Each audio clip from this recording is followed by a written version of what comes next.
और ये जैसी मुझे उम्मीद थी ऐसी खबर अब कंफर्म हो गई है कि जो ऑपरेशन सिंदूर है ये नाम प्रधानमंत्री नरेंद्र मोदी ने दिया था। प्रधानमंत्री मोदी के सुझाव को सेना ने माना, मोदी के सुझाव को मानकर सेना ने इस ऑपरेशन का नाम ऑपरेशन सिंदूर रखा था। और मुझे जब मैंने नाम सुना था मुझे इस बात में कोई शक नहीं था कि ये आइडिया सिर्फ नरेंद्र मोदी का हो सकता है। उनकी सोच इस तरह की है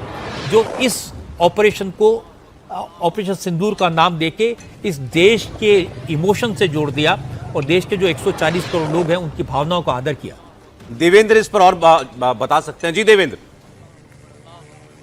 प्रधानमंत्री नरेंद्र मोदी के द्वारा इस नाम को दिया गया और सीधा मकसद ये था, जब उन्होंने तीनों फौज को ये बोला था कि आपको ये देश का रिजॉल्व है कि आतंकवाद के खिलाफ जोरदार जवाबी कार्रवाई करनी है और आपको खुली छूट है, उस समय उन्होंने ये तय किया था कि वो जो इमोशन है और जो पहलगाम में हमला हुआ, जो एक मनोबल पे जो चोट पहुंचाने की कोशिश की गई आतंकवादियों के द्वारा, उसका उसी रूप में बदला लिया जाएगा, उसी रूप में जवाब दिया जाएगा। जैसे आज के जिन 9 टारगेट्स का सौरभ चयन करके जिन्हें जमींदोज किया गया है, उसमें कितने आतंकी मारे गए, उससे ज़्यादा बड़ी बात ये थी कि आतंकियों के जो मंसूबे, जो मनोबल था, उसे जमींदोज किया गया है कि हम तुम्हारे घर में, तुम्हारे कैंप में घुस के तुम्हें अगर मार सकते हैं तो अंदाज़ा लगाओ कि ये धरती तुम्हारे लिए कितनी छोटी है अगर तुम हमारी तरफ आँख उठा के देखे हुए तो। इस मकसद से इस ऑपरेशन सिंदूर को प्रधानमंत्री नरेंद्र मोदी ने इसकी पूरी कल्पना कराई और उसको ये नाम दिया था। एक दूसरी चीज़ सौरभ, मैं आपको बताऊं कि इस ऑपरेशन में मुख्य रोल आर्मी और एयरफोर्स का था। आर्मी ने ड्रोन का इस्तेमाल किया है, एयरफोर्स ने स्टैंड ऑफ